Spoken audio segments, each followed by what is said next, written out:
Assalamualaikum warahmatullahi wabarakatuh. Hai, halo Delvers, ketemu lagi sama aku Tamara Delv. Di video kali ini aku akan langsung membahas mengenai sejarah penerbangan Executive Flight 1526.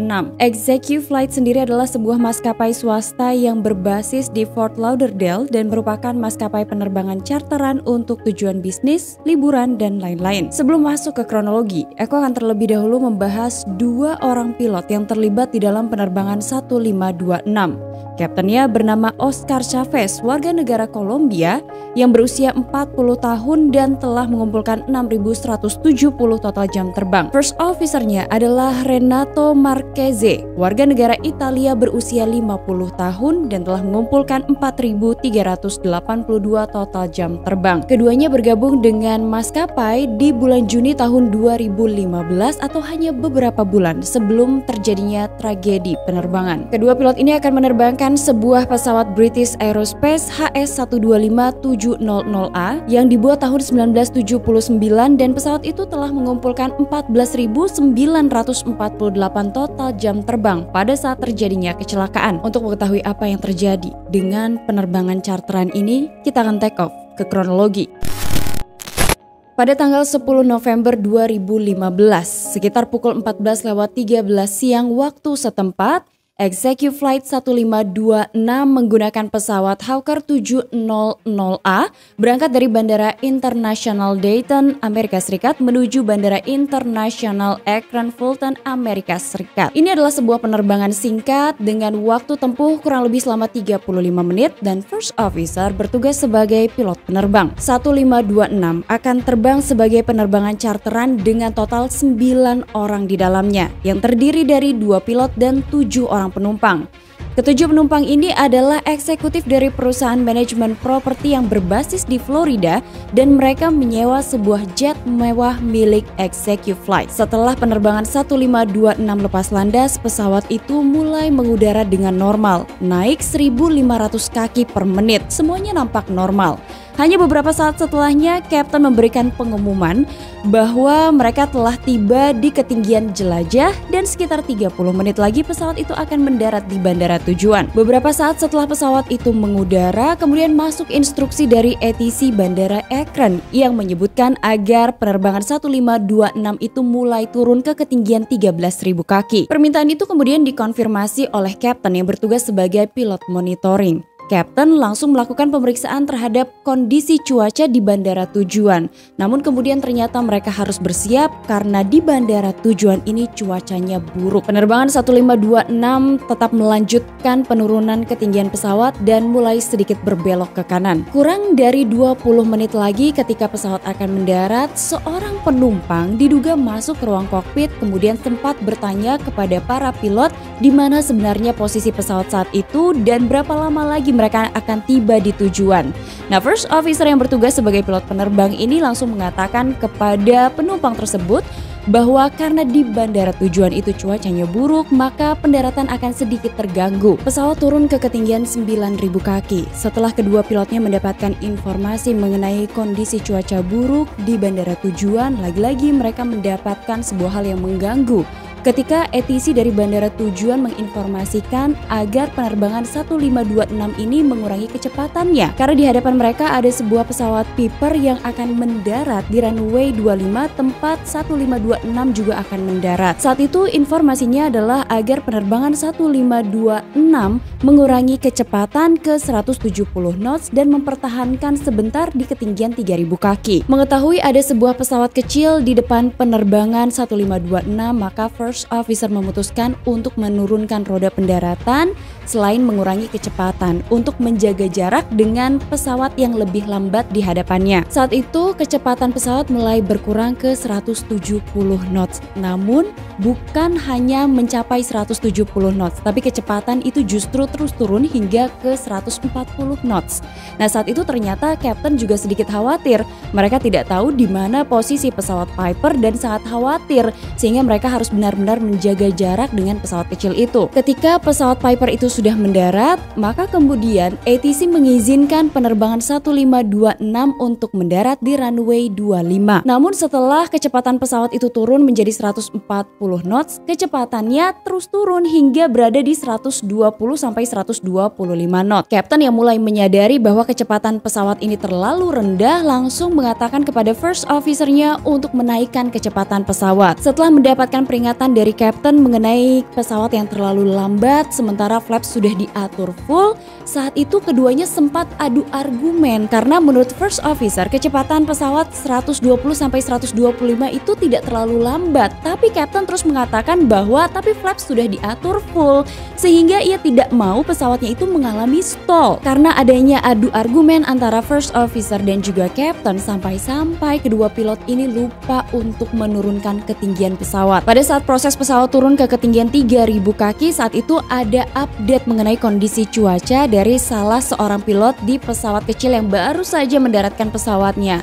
Nah, laporannya menyebutkan bahwa visibilitas di bawah batas minimum. Maka kemudian ada kepanikan lain dari first officer dan kapten di penerbangan 1526. Setelah beberapa hal yang terjadi sebelum pendaratan, first officer mulai menyadari bahwa pesawat itu terlambat untuk turun sehingga first officer memutuskan untuk melakukan penurunan yang sangat cepat, yaitu sekitar 2000 kaki per menit. Pesawat masih terlalu tinggi, flaps sudah diatur full dan first officer terburu-buru untuk menurunkan ketinggian pesawat dan mengejar glide slope. Maka kemudian pesawat itu dikonfigurasi dengan tidak tepat sehingga pesawat turun melebihi batas normal yang seharusnya. Ketika itu kapten sedang melakukan pemeriksaan daftar checklist, tapi kemudian pemeriksaan itu tidak diselesaikan karena kapten mulai menyadari bahwa ada sesuatu yang salah dengan proses penurunan pesawat. Kapten menyadari pesawat itu turun terlalu cepat dan mengatakan kepada first officer-nya bahwa ia tidak boleh menurunkan kecepatan terlalu cepat sekitar 2000 kaki per menit. Ketika pesawat itu semakin dekat dengan bandara, pesawat masih berada di dalam awan yang tebal dengan kondisi cuaca yang buruk. Nah, beberapa saat setelahnya pesawat itu mulai keluar dari gumpalan awan tebal dan kapten mengatakan ia mulai melihat daratan. Karena kapten sudah memastikan ia melihat daratan, maka ia memerintahkan first officer-nya untuk melanjutkan proses pendaratan. Tapi kemudian beberapa saat setelahnya kapten mulai menyadari meskipun ia sudah melihat daratan tapi ia belum melihat keberadaan runway. Namun faktanya ketika kapten sudah melihat daratan dan belum menemukan runway, ketinggian pesawat sudah terlalu rendah. Kapten lantas mengatakan kepada first officer-nya untuk mengatur kembali ketinggian pesawat dan kecepatan pesawat.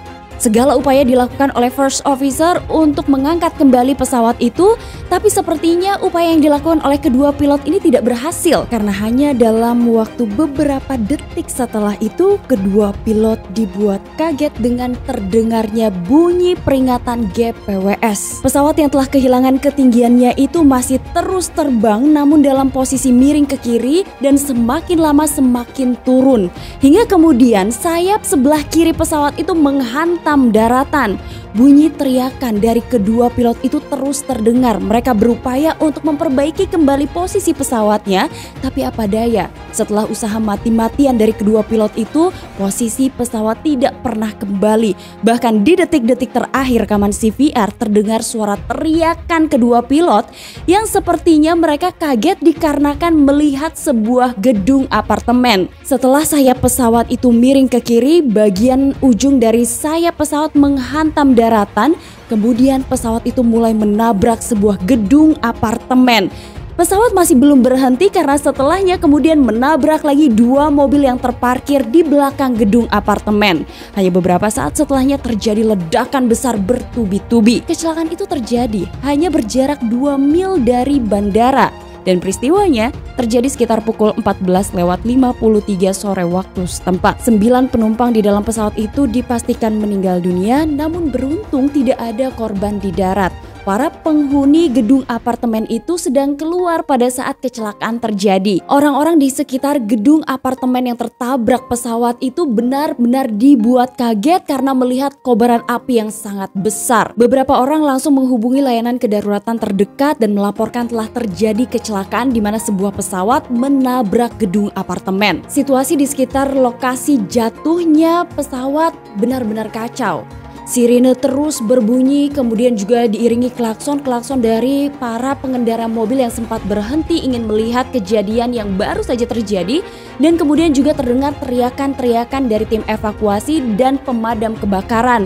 Mereka yang berusaha untuk mengevakuasi korban dan juga berusaha untuk memadamkan kobaran api. Kita akan langsung beralih ke investigasi untuk mengungkap apa yang terjadi dengan penerbangan 1526. Disinilah peranan NTSB dimulai. Melihat posisi jatuhnya pesawat yang miring dengan bagian sayap kiri lebih dulu menghantam tanah, maka ada kemungkinan pesawat ini memiliki masalah dengan sistem kontrol dan juga dengan kondisi mesinnya. Namun ternyata dari hasil penyelidikan lebih lanjut tidak ditemukan adanya kerusakan-kerusakan pada sistem kontrol ataupun mesin, tapi justru mengungkap fakta bahwa pesawat itu mengalami stall sebelum jatuh. Nah, hal ini diungkap oleh seorang analis penerbangan. Mengutip dari Air Crash Investigation, ia menyebutkan ketika melakukan pencarian terhadap puing-puing pesawat dan pemeriksaan terhadap reruntuhan pesawat, di sanalah tim investigasi menemukan indikator AOA atau Angle of Attack yang saat itu jarumnya menunjuk ke garis merah. Nah, hal ini membuktikan bahwa pesawat mengalami stall sebelum pesawatnya jatuh. Sementara itu, ketika investigator menanyakan kepada ATC, tidak ada laporan keanehan dari kedua pilot penerbangan 1526. Tidak ada juga laporan kerusakan atau apapun. Memang ATC sempat meminta agar penerbangan 1526 sedikit melambat karena akan ada pesawat Piper yang mendarat sebelum mereka. Data-data dari ATC kemudian dikumpulkan. Tapi tim investigasi harus menelan kekecewaan setelah mereka mengetahui bahwa pesawat Hawker 700 yang digunakan dalam penerbangan itu dilengkapi hanya dengan CVR. Mereka tidak memiliki FDR. Sehingga kemudian tim investigasi hanya bisa memeriksa beberapa petunjuk. Salah satunya adalah dari dokumen yang ditemukan di ruang kokpit. Saat itu memang ada dugaan pesawat terlalu berat karena kedua pilot tidak menghitung bobot pesawat dengan benar. Tapi tim investigasi menampik bahwa hal itu menjadi penyebab jatuhnya penerbangan 1526. Data dari ATC menunjukkan bahwa 3 menit sebelum mendarat, izin pendaratan diberikan. Namun ternyata hingga 2 menit terakhir, pilot menahan pesawat untuk berada di ketinggian 3000 kaki cukup lama. Lalu setelahnya pesawat terlihat turun dengan sangat tajam. Ada dugaan dari investigator bahwa pilot terlambat dalam memulai final approach dan kemudian mengejar ketertinggalannya dengan menurunkan pesawat terlalu curam dengan kecepatan 2 kali lipat dari kecepatan normal, yaitu sekitar 2000 kaki per menit. Hal itu dilakukan agar mereka mendapatkan ketinggian yang lebih rendah sehingga saat itu proses approach justru menjadi tidak stabil. Nah, saat proses approach-nya tidak stabil, menurut investigator seharusnya pesawat itu go around. Dari bukti-bukti yang ditemukan membuat investigator harus beralih ke penyelidikan lain, yaitu mengenai profil dari kedua pilot. Dari pemeriksaan latar belakang pilot tidak menunjukkan adanya hal yang aneh. Tapi kemudian ketika mereka menggali lebih dalam lagi mengenai jam kerja dari first officer dan captain, mereka menemukan fakta bahwa first officer tidak tidur selama 2 malam berturut-turut sebelum terjadinya kecelakaan. Hal itu juga bahkan dibenarkan oleh pilot yang sempat bekerja sama dengan sang first officer dan menyebutkan bahwa 2 hari sebelum kecelakaan ia sempat terbang bersama dari Fort Lauderdale menuju ke Meksiko. Tanpa beristirahat dan tanpa tidur, kemudian first officer itu kembali lagi dari Meksiko menuju ke Fort Lauderdale. Bahkan first officer Marquez ini sempat mengatakan kepada kapten yang bertugas bahwa ia terlalu lelah dan seharusnya ia tidak berada di penerbangan itu. Tim investigasi menyimpulkan mungkin saja kelelahan yang dialami oleh first officer ini membuat ia melakukan beberapa kesalahan dalam penerbangan 1526. Kemudian NTSB menggali lagi untuk mencari tahu tentang seberapa sering first officer menjadi pilot penerbang.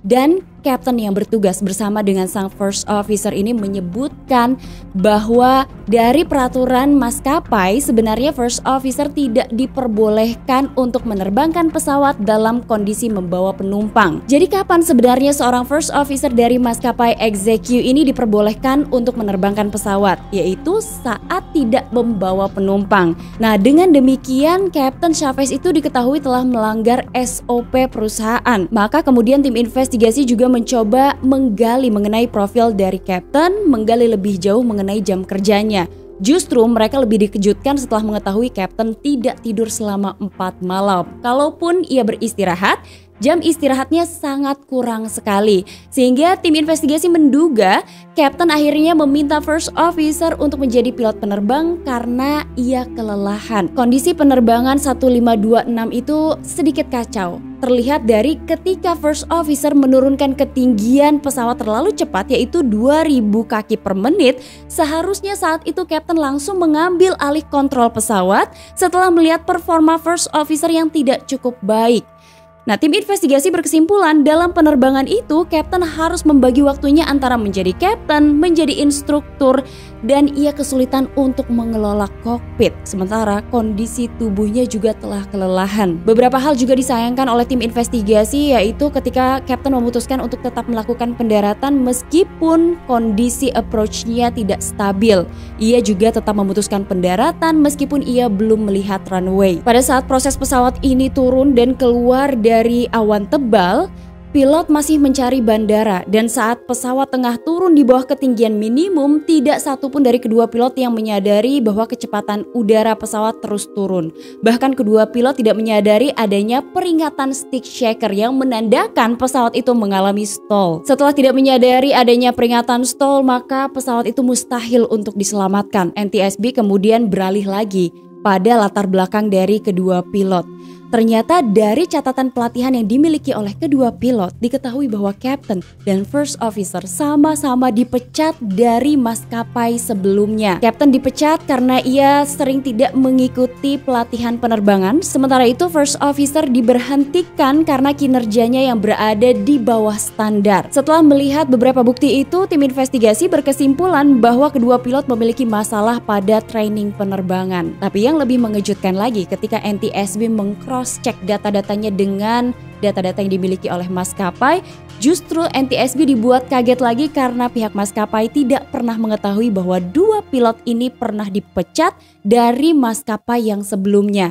Mereka tidak pernah mencari tahu mengenai kedua pilot ini, bagaimana mereka bekerja di maskapai sebelumnya. Captain diketahui dipekerjakan di maskapai karena memiliki pengalaman penerbangan yang sangat baik di salah satu pesawat, sementara First Officer ini dipekerjakan karena rekomendasi dari pilot lain. Dengan demikian, NTSB menentukan kemungkinan penyebab kecelakaan, yaitu adalah karena pilot salah mengatur approach dan adanya beberapa penyimpangan prosedur SOP yang dilakukan oleh pilot. Hal itulah yang kemudian menempatkan pesawat dalam situasi yang tidak aman dan membuat approach tidak stabil. Itulah sejarah singkat dari channel Tamara Delv mengenai maskapai Executive Flight 1526. Semoga informasi ini bermanfaat untuk kita semua.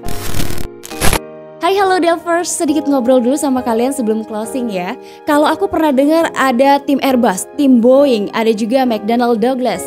Aku pengen tanya, ada gak sih dari kalian yang tim ATR atau Hawker mungkin, atau Jetstream dan pesawat-pesawat kecil lainnya? Kalian boleh komen di sini untuk kasih tahu aku pesawat kecil favorit kalian ya. Terima kasih kamu udah nonton video aku hari ini. Jangan lupa di subscribe, dinyalain lonceng notifikasi, dan di komen-komen di bawah sini. Sampai ketemu lagi. Assalamualaikum warahmatullahi wabarakatuh. Bye bye.